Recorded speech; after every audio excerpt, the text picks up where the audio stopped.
பாமகவின் சித்திரை முழுநிலவு மாநாடு தற்போது மாமல்லபுரம் அடுத்த திருவிடந்தையில் தொடங்கி நடைபெற்று வருகிறது. கிட்டத்தட்ட பிரம்மாண்டமாக 2 லட்சம் பேர் அமரும் வகையில் இருக்கைகள் அமைக்கப்பட்டு மாநாடு தொடங்கி நடைபெற்று வருகிறது. இதில் பல்வேறு மாவட்டங்களிலிருந்து பாமக தொண்டர்கள்லாம் வருகை தந்திருக்கிறார்கள். அந்த காட்சிகளையே பார்த்து வருகிறோம்.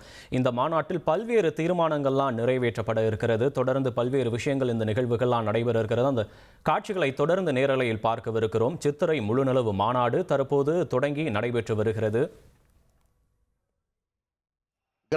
கிராமமாக பட்டி தொட்டி எல்லாம் சென்று கால் கெடுக்க நின்று இந்த சமூகத்தை வளர்த்தவர், இயக்கத்தை வளர்த்தவர், பல லட்சம் கொடிகளை ஏற்றியவர். இந்த மாநாட்டில் மிகப்பெரிய வன்னியர் சங்க கொடியை ஏற்றுவதற்காக இதோ வருகை தருகிறார். உழைப்பு உழைப்பு உழைப்பு. இந்த தனிப்பெரும் சமூகமான வன்னியர் சமூகத்தை ஒன்று கூட்ட உழைத்து காட்டிய மாமனிதன் இதோ வருகிறார். இதோ உங்கள் மத்தியிலே நம்முடைய தமிழின போராளி, குடும்ப தலைவர், நம்மை ஒற்றுமைப்படுத்தியவர், நீதியை கேட்டவர், சமூக நீதியை கேட்டவர், சமூக ஒற்றுமையை வளர்த்தவர், அனைத்து சமுதாய மக்களுக்காக உரிமை குரல் எழுப்பியவர், போராடுகிறவர், காலமெல்லாம் உங்களுக்காக போராடுவேன் என்று சொல்லுகிற மருத்துவர் ஐயா, தமிழின போராளி மருத்துவர் ஐயா, சமூக நீதியை வென்றவர், சாதி வாரி கணக்கெடுப்பை எடுக்க சொல்லி சட்டத்தை இயற்ற வைத்த மாபெரும் தலைவர் இதோ உங்கள் மத்தியில் நம்முடைய மருத்துவர் ஐயா. 50 ஆண்டு கால அயராத உழைப்பு. இப்பொழுது வன்னியர் சங்க கொடியை ஏற்ற போகிறார்.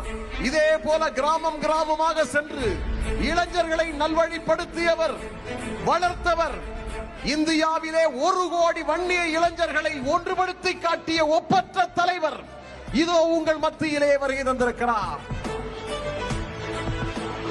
ஆர்ப்பரிக்கின்ற மக்கள் வெள்ளத்திலே இப்படிப்பட்ட ஒரு மாநாடு.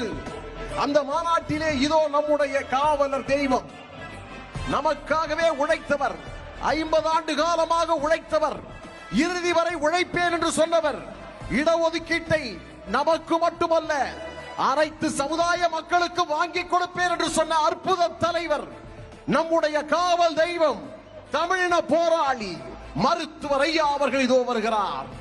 ஆர்ப்பரிக்கின்ற அலைகடலான மக்கள் வெள்ளத்தின் முன்பாக நம்முடைய கொடியை, ஈனமான கொடியை, பட்டொலி வீசி பறக்கக்கூடிய கொடியை ஏற்றுவதற்காக மருத்துவர் ஐயா அவர்களும் மருத்துவர் அன்புமணி ராமதாஸ் அவர்களும் மாநாட்டிலே இருக்கக்கூடிய மக்களை பார்த்து கையசைத்து வாழ்த்துக்களை தெரிவித்துக் கொண்டிருக்கிறார்கள்.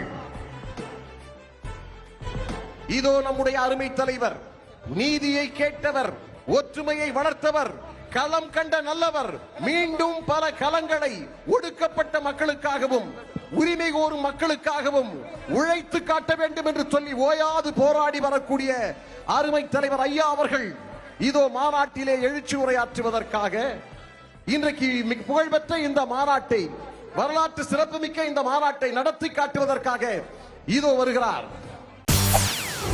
செய்திகளை உடனுக்குடன் தெரிந்து கொள்ள உடனே சப்ஸ்கிரைப் பண்ணுங்க.